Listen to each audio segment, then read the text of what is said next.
Teman-teman, kalian pernah dengar gak sih nama Christoph Luxenberg?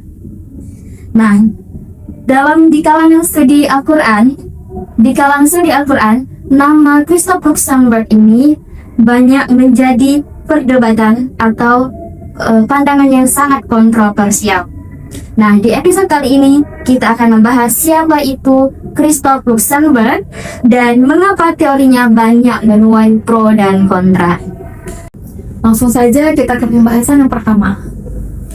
Kalau ngomongin tokoh yang cukup kontroversial terhadap kajian Al-Quran, nah salah satu nama yang sering muncul itu adalah nama Christoph Luxenberg. Menariknya, nama ini tuh nama samaran. Sampai saat sekarang pun nama beliau belum diketahui secara pasti dan masih menjadi perdebatan. Nah, jadi teman-teman, lewat buku beliau yang berjudul The Zero Aramaic Reading of the Quran, beliau ini mengajukan beberapa pendapat yang cukup menghebohkan. Nah, pendapat beliau yang pertama, beliau bilang bahwa bahasa Al-Quran itu tidak sepenuhnya dari bahasa Arab, tetapi banyak dipengaruhi oleh bahasa Syro-Aramaik. Jadi bahasa Syro-Aramaik itu teman-teman adalah bahasa yang digunakan di kawasan Timur Tengah pada masa lampau.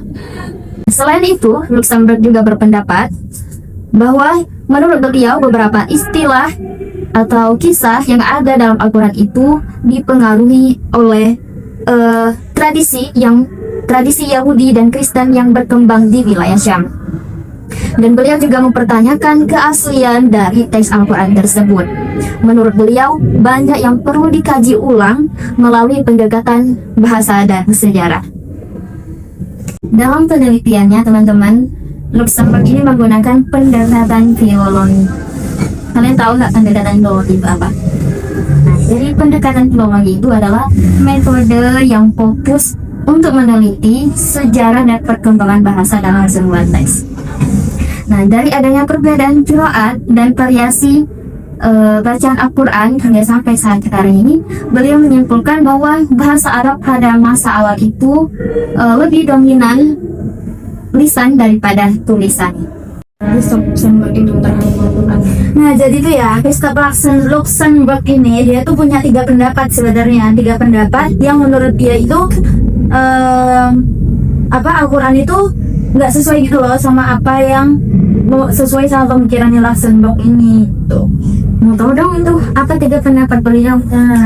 Nah, jadi yang pertama, menurut dia itu bahasa Al-Quran itu katanya itu bukan bahasa Arab. Nah, dia itu pengiranya bahasa Al-Quran itu katanya tuh ngambil dari bahasa Syro-Aramaik gitu. Nah, kosakata dalam Al-Qurannya menurut dia itu katanya itu berasal dari bahasa Kristen Yahudi gitu. Nah, bahasa Kristen Yahudi itu namanya bahasa Kristen Syria. Terus yang terakhir, ada beberapa kata dari Al-Quran itu katanya itu tidak sahih gitu loh, dan makanya harus ditinjau lagi gitu seperti semula. Jadi menurutnya Christoph Luxemburg itu Quran yang sekarang itu perlu ditinjau gitu loh. Padahal aslinya Quran kan tahu ya kan kalian juga kan. Padahal Al-Quran itu juga ada pelajaran yang Al-Quran itu emang turun dan langsung dari Allah SWT melalui perantara Nabi Muhammad, ya kan. Jadi Christoph Luxemburg ini tuh sebenarnya tuh yang kita ketahui itu dia tuh benar-benar nggak ada sama sekali identitasnya gitu loh. Jadi kita tuh tidak tahu banget gitu loh Christoph Luxemburg itu tuh siapa. Soalnya mukanya tuh juga nggak ada gitu loh. Di internet itu juga nggak ada. Nggak muncul siapa ya orangnya. Nggak muncul siapa orangnya. Terus identitasnya nggak jelas. Pemikirannya dia tuh juga cuman kayak intinya aja gitu loh. Maksudnya seluk-beluk yang mendalam tuh nggak ada gitu. Jadi ya begitulah Christoph Luxemburg itu. Nah, makanya banyak kayak kritik-kritik hadis, kritik A few moments later. tuh, makanya setelah itu banyak menuai kritik para orientalis yang lain gitu. Ya, jadi Christoph Luxemburg ini salah satu peneliti yang sempat bikin heboh ya dulu karena meragukan sejarah kodifikasi Al-Quran. Itu pada zaman Utsman ya? Iya, pada zaman Utsman ya. Terus beliau ini meragukan kalau Al-Quran yang sekarang ini beda sama versi aslinya. Tapi argumen ini akhirnya dipatahkan oleh fakta sejarah. Jadi pada saat pembukuan Al-Quran dulu banyak kan ya para penghafal Al-Quran, ribuan menghafal Al-Quran itu masih hidup. Jadi mereka itu mengawal pada saat pembukaan Al-Quran itu, pada saat itu. Nah, jadi kalaupun ada kesalahan sedikit pun itu bakalan langsung ketahuan.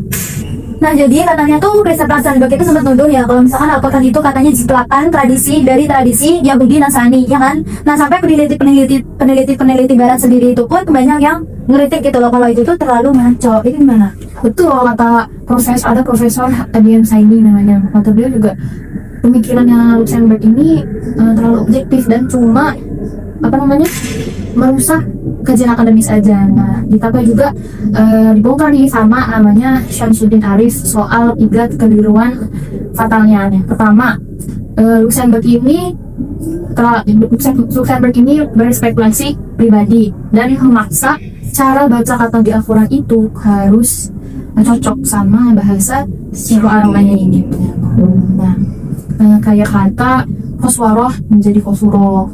Kemudian yang kedua itu Luxemburg ini menyamakan Al-Quran dengan Alkitab, padahal kan beda ya. Beda banget. Terus yang ketiga beliau ini mengklaim bahwa pembaca ini boleh membolak-balikkan teks Al-Quran kalau ngerasa kalimatnya ini janggal.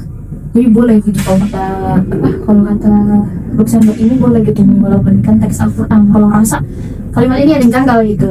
Jadi karena semua asumsinya ini nggak ilmiah dan nggak rasional, akhirnya teori Luxemburg ini dinyatakan gugur.